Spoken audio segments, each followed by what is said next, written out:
On the morning of July the 27th of 2020, 18-year-old Morgan McCaffrey was found covered in blood next to her idling car in the parking lot of the Scepter Meadowbrook train station in Abington Township, Pennsylvania. The teen had sustained more than 30 stab wounds to her neck and stomach, to which she ultimately succumbed. About 2 hours later, Philadelphia police were called to the home of McCaffrey's ex-boyfriend, Gilbert Newton III, with whom she'd recently broken up. Upon their arrival, officers found the 18-year-old sitting on the couch covered in blood. His mother indicated that he'd admitted to hurting his girlfriend. Newton later confessed to fatally stabbing McCaffrey at the train station, and he was consequently arrested on charges of first-degree and third-degree murder, as well as possession of an instrument of crime.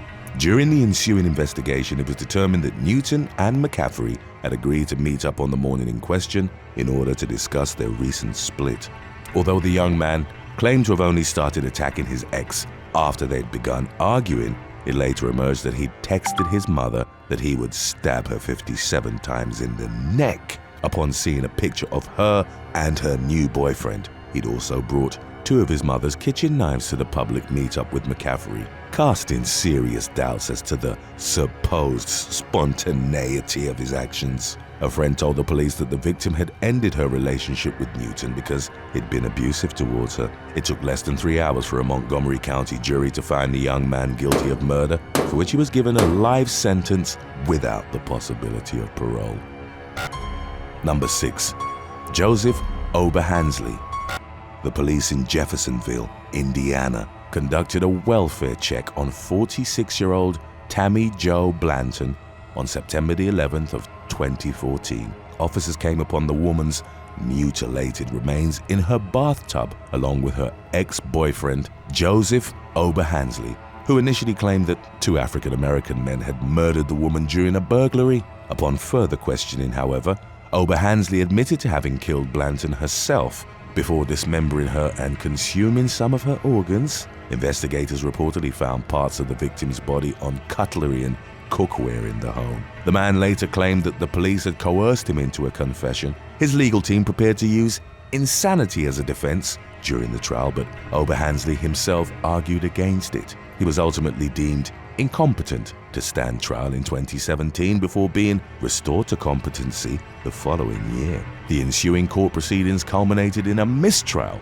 when a state's witness alluded to Oberhansley's past, which included a manslaughter conviction for the death of his teenage girlfriend in 1998. During that particular incident, the man had also shot his mother as well as himself, but both of them survived. He served 13 years behind bars. Finally, in September of 2020, Oberhansley was found guilty of Blanton's murder and sentenced to life without parole. He appealed his punishment in the summer of 2022, with his lawyers arguing that his right of due process had been violated. Number 5. Juan Pablo Jesus Villafuerte. On October the 31st of 2022, 51-year-old Blanca Arellano flew from Mexico City to Lima, Peru, in order to meet up with her internet boyfriend for the first time. Arellano had reportedly kept up an online relationship with 37-year-old Juan Pablo Jesus Villafuerte for several months before their planned get-together. She arrived in the Peruvian beach city of Huacho, where Villafuerte lived, and told her niece, Carla, that things were going well. The woman had even mentioned how she thought she was in love with Villafuerte before her family suddenly stopped hearing from her on November the 7th. She remained missing for 2 weeks, at which point Carla turned to Twitter for help in locating her aunt. Peruvian authorities launched an investigation into Arellano's whereabouts after Carla's social media post garnered many thousands of shares. When Villafuerte was questioned, he claimed that Arellano had gone back to Mexico. However, on November the 10th, a severed finger washed up on the shore in Huacho, followed by a faceless head and arm the next day. Then, a torso that had been stripped of its organs appeared on the same beach. Investigators were able to determine that the human remains belonged to Arellano, based on the ring that was attached to the washed-up finger. On November the 17th, Villafuerte was arrested on human organ trafficking charges. The man, a medical school student, had reportedly been posting TikTok videos of human organ dissections for days after Arellano's disappearance. The police also found traces of blood all over his apartment. As of the latest developments, the case's legal proceedings were still ongoing. Number 4. Andre Sales. Shortly before 4 p.m. on November the 4th of 2022, police officers were dispatched to the 3000 block of Wildflower Drive in La Plata, Maryland, for a report of a shooting.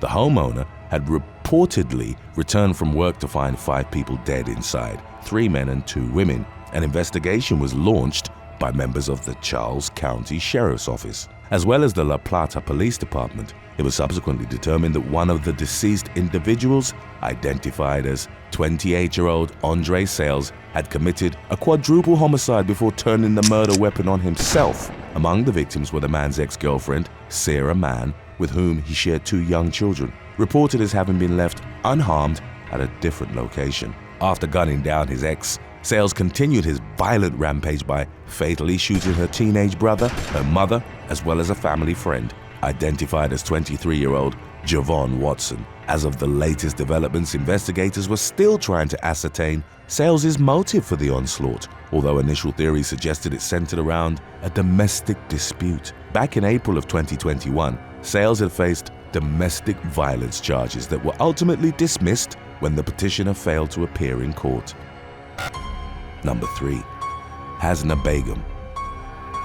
A 25-year-old woman showed up at her ex-boyfriend's house in Canning Town, London, on June the 23rd of 2017. According to Metropolitan Police, the young woman, identified as Hasna Begum, was pounding on neighbors' doors, demanding to know where her ex, 23-year-old Pietro Sanna, resided. She eventually made her way into Sanna's house share, at which point she began brutally attacking him with a knife. When paramedics arrived at the scene, the victim was pronounced dead, having suffered 36 stab wounds at the hands of his deranged ex-girlfriend.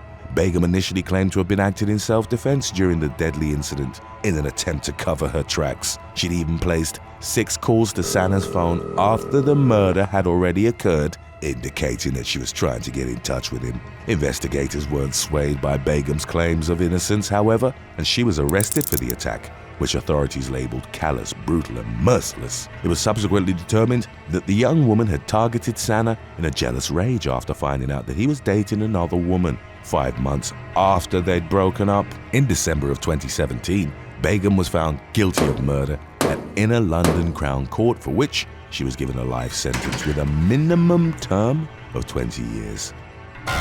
Today's topic was requested by Chief GWOP 100, Tom Lasham, and Desiree Rivers. If you have any other topics you'd like to learn about, subscribe and let us know in the comments section below. Number 2. Nika Nikobene. 21-year-old UCLA student Nika Nikobene began chatting with a man on the dating app Plenty of Fish in March of 2022. The pair agreed to meet in person on the 5th, reportedly rented a room at the Sunset Station Hotel and Casino in Henderson, Nevada. The unnamed man picked Nikobene up from her home and brought her to the hotel, where they imbibed alcoholic drinks and began having intimate relations. As the physical encounter escalated, the young woman blindfolded her date and turned off the lights. A few minutes later, the man felt a sudden stabbing pain on the side of his neck, at which point he shoved Nikobene off of him. She subsequently went to the lobby, where she told a hotel staffer that she'd stabbed a man. The victim called the police upon realizing what had happened. When investigators caught up with the young woman a short time later, she admitted to the stabbing, but indicated she'd only intended to hurt the man, not kill him. The victim was reportedly in stable condition when law enforcement arrived at the scene, and he was able to give a detailed account of the incident. During questioning, Nikobene claimed to have carried out the attack in retaliation for the 2020 drone strike that killed Iranian military leader Qasem Soleimani. A Clark County grand jury indicted her on charges of attempted murder with the use of a deadly weapon and battery. Nikobene was diagnosed with generalized anxiety disorder, major depressive disorder, and paranoid personality disorder, but was nevertheless deemed competent to stand trial. Number 1. Emily Javier. Authorities in Camas, Washington, received a 911 call from a woman who thought she killed her boyfriend on March the 3rd of 2018. Officers were dispatched to the scene where they found 29-year-old Alex Lovell in the bedroom, curled up in the fetal position with wounds all over his body. There was also blood smeared on the walls, according to a resulting probable cause affidavit. Lovell was rushed to the hospital in critical condition, but fortunately recovered from his various injuries following an extended stay. The victim's girlfriend, 30-year-old Emily Javier, faced criminal charges in the wake of the incident. She reportedly inflicted the man's critical wounds with a samurai sword she'd purchased, as well as 2 other knives she taped to the side of their bed. During the course of the week preceding the attack, Javier had grown suspicious that her partner was cheating on her. She found the Tinder app on his phone and also discovered red hair in the shower that didn't belong to her or Lovell. Javier's jealousy prompted her to devise a plot to kill her boyfriend in retaliation for his alleged infidelity. She launched her vicious attack while the man was sleeping, but inadvertently woke him up by striking him with the blunt end of the sword. He fought back and eventually convinced her to contact the authorities. Javier was taken into custody on attempted first-degree murder charges, to which she pleaded guilty in January of 2019. In March, she was sentenced to 19 years in prison and was also ordered to undergo mental health and domestic violence evaluation and treatment. Thanks for watching. Would you rather go on a blind date with someone who ends up being your ex, or live with a roommate who refuses to wash their dishes? Let us know in the comment section below.